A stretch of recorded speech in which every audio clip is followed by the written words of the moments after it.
दर्शक बंधु मो यूट्यूब चैनल ट्रैवल्स वर्ल्ड को आपण मानक स्वागत जनाऊँगी। आज वीडियो रे आमे बुली जिबा गुप्तेश्वर महादेव कोरापुट। दर्शक बंधु आसंतु आज आमे ओडिशार कोरापुट जिलार रामगिरी पहाड़ रे स्थित गुप्तेश्वर गुफा को बुली जिबा। कौन आपण माने जानती कि गुप्तेश्वर महादेवंक किछि अलौकिक एवं किंवदंती कथा? हाँ आज्ञा, यही गुंफारे पूजा पाउछंती महादेव शंकर। 1665 मसीहा कथा। सेते बेलेर राजा थिले विक्रमदेव। दिने से शिकार को जीवापाई कटुआलों को आदेश देले समस्त शिकारी को एकत्रित करिबा पाई। अरण्य मध्य को शिकार करने को जीवापाई एही शिकारी मानक मध्यरु जने शिकारी गुरुआ जातिर थिला। गुरुआ जातिर शिकारी जार गोटे आखि को देखा जाए न थाए बा गोटे आखि को तार देखा जाए।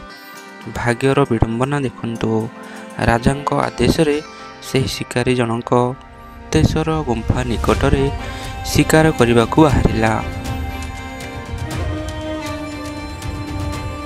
शिकार खोजी खोजी अनेक पहाड़ अरण्य घूरी बुलिला। शेषरे कौनसी मध्य शिकार तार हस्तगत हैला नहीं। शेषरे थकी जाई एक गछ पाखरे बसी पड़िला। हठात एक हरिण ता पाख दे जीवार से देखिला एवं हरिणटी को संधान करी तीर चलिला एवं तीरटी जाई हरिणर पेटरे बाजिला।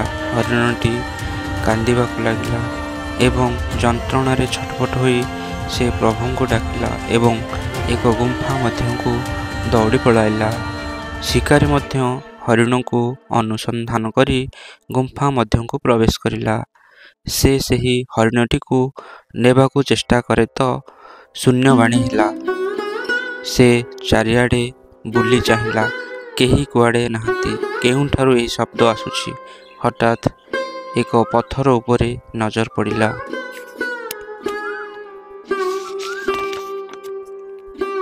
हठात एक दिव्य पत्थर उपरे नजर पड़िला। पत्थरटी रुद्राक्ष माଳରେ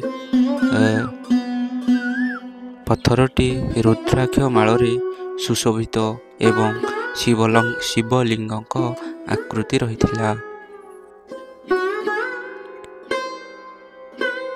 महादेव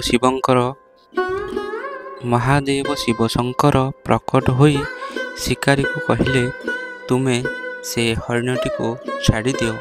किंतु शिकारी राजांक आदेश अछि बोली कही हरिण को नेबा पाई उद्यम करिला। महादेव शिकारीटी को कहले, जदि तू हरिणटी को छाड़ी देबू मु तोर गोटे आखि भल कर देवी एवं तू दुईटी जाक आखिरे देखिपारिबू। एहा परे महादेव शिकारीर आखि को भल कर देथिले एवं शिकारी को कहिथिले, एही घटना विषय रे काहारी को किछि कहिबू नाही। जदि एही गुप्त कथा काहाकू कहिछु तेबे तोर कहिबा पर मुहूर्त रे तोर मूर्धना फाटी जिवो बा तू सेही क्षण मृत्युवरण करिवु। एहा परे शिकारी गुंफारू बाहरी आसिला एवं कटुआलों को कहले, शिकार मिलेना नहीं प्रभु। हठात कटुआल आश्चर्य चकित हो गले। एही शिकारीर आखि किपरि भल होइगला बोली मने मने भाबिले। एही कथा शिकारीटी को पचारिले, किंतु शिकारी किछि कहि नथिला।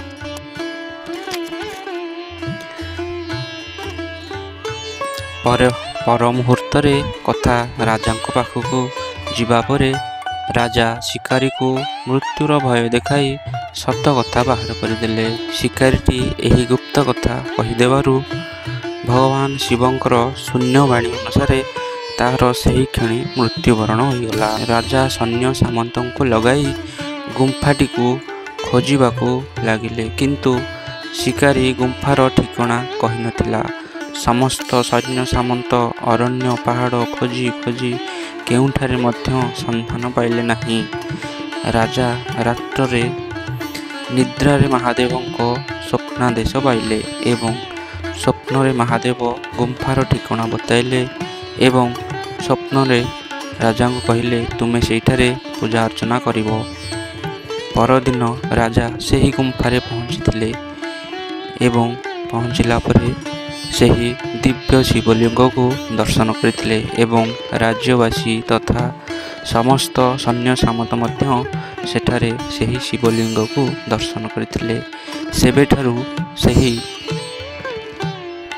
ସେବେଠାରୁ ସେହିଠାରେ ମନ୍ଦିର ନିର୍ମାଣ କରିଥିଲେ ରାଜା ଏବଂ ସେହିଠାରୁ ଆଜି ପର୍ଯ୍ୟନ୍ତ ପୂଜା ଅର୍ଚ୍ଚନା ପ୍ରଭୁ ଗୁପ୍ତେଶ୍ୱରଙ୍କ ପାଖରେ ଲାଗି ରହିଛି।